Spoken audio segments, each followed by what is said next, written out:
എല്ലാവർക്കും നമസ്കാരം. അപ്പോൾ ബിഗ് ബോസ് സീസൺ 7 കപ്പ് വാങ്ങിക്കൊടുത്ത PR ദിനസാറിനും ടീമുകൾക്കും എന്റെ അഭിനന്ദനങ്ങൾ. പിന്നെ ബിഗ് ബോസ് ഹൗസിന്റെ ഉള്ളിൽ ഞാൻ കയറിയതിനു ശേഷം 3-ാമത്തെ ദിവസം ഞാൻ അറിയാതെ എന്റെ അച്ഛന്റെ കയ്യിൽ നിന്ന് 1.5 ലക്ഷം രൂപ വാങ്ങിച്ച് സോഷ്യൽ മീഡിയയിൽ എനിക്ക് എന്തോ വലിയ റീച്ചൊക്കെ ഉണ്ടാക്കി തരാമെന്ന് പറഞ്ഞ് PR പണി എടുക്കാമെന്ന് പറഞ്ഞിട്ട് ദിനസാറ് PN പണിയാണ് തന്നത്. പക്ഷേ ഈ റീ എൻട്രിക്ക് പോയ സമയത്ത് 1.5 ലക്ഷത്തിന് പകരം 15 ലക്ഷം രൂപയുടെ പണി ഞാൻ ദിനസാറിനെ കൊണ്ട് എടുപ്പിച്ചിട്ടുണ്ട്.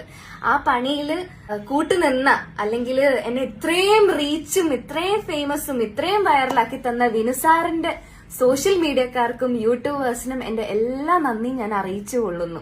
അയ്യോ, ഒരാളോട് ഒരു സ്പെഷ്യൽ താങ്ക്സ് പറയാൻ മറന്നുപോയി. അതായത് സീസൺ 5 വിനുസാർ PR പണിയെ എടുത്ത് വിജയിപ്പിച്ച അഖിൽ മാരാരിനോട്. മാരാര് പറയുന്ന കേട്ടു, അതായത് റീ എൻട്രിക്ക് കയറിയ സമയത്ത് വിന്നറിനെ മോട്ടിവേറ്റ് ചെയ്യണമായിരുന്നു എന്ന്. പക്ഷെ ഞാൻ മോട്ടിവേറ്റ് അല്ലല്ലോ ചെയ്തത്, അതിന് പകരം ഞാൻ കപ്പ് വാങ്ങിച്ചു കൊടുത്തല്ലോ. വിനുസാറും പിന്നെ വിന്നറിന്റെ ഫാൻസ് എല്ലാം കൂടിയാ പറയുന്നത്.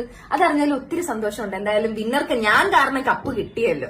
പിന്നെ അഖിൽ മാരാറിനോട്, മാരാര് കൊട്ടിയാൽ മാക്രി അറിയുമായിരിക്കും, പക്ഷെ അഡ്വക്കേറ്റ് ഷൈറ്റ് കരയത്തില്ല. മാരാരിരിക്കുന്ന തട്ട് താണേ ഇരിക്കത്തുള്ളൂ എന്ന് മാരാരും മാരാറിന്റെ ഫാൻസുകളൊക്കെ എപ്പോഴും പറയുന്നത് കേട്ടിട്ടുണ്ട്. പക്ഷെ ഗെയിമർ തൊപ്പിയുടെ മുമ്പിൽ മാരാറിന്റെ തട്ട് എത്രത്തോളം താണെന്ന് നമ്മൾ എല്ലാവരും കണ്ടതാ.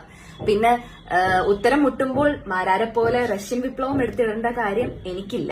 നിലപാടുള്ളവർക്കേ ശത്രുക്കൾ ഉണ്ടാകത്തുള്ളൂ. ബാക്കിയുള്ളവരെ പ്രീതി പിടിച്ചു കിട്ടാൻ വേണ്ടിയിട്ട് എനിക്ക് എന്റെ നിലപാട് മാറ്റാൻ ഞാൻ ഉദ്ദേശിക്കുന്നില്ല.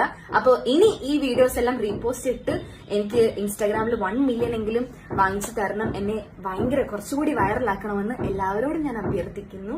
സോ ഇനി വരും ദിവസങ്ങളിൽ വളരെ ഡീറ്റെയിൽ ആയിട്ടുള്ള വീഡിയോസ് ഞാൻ യൂട്യൂബിൽ പോസ്റ്റ് ചെയ്യുന്നതായിരിക്കും.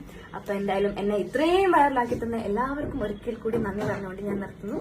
Thank you so much.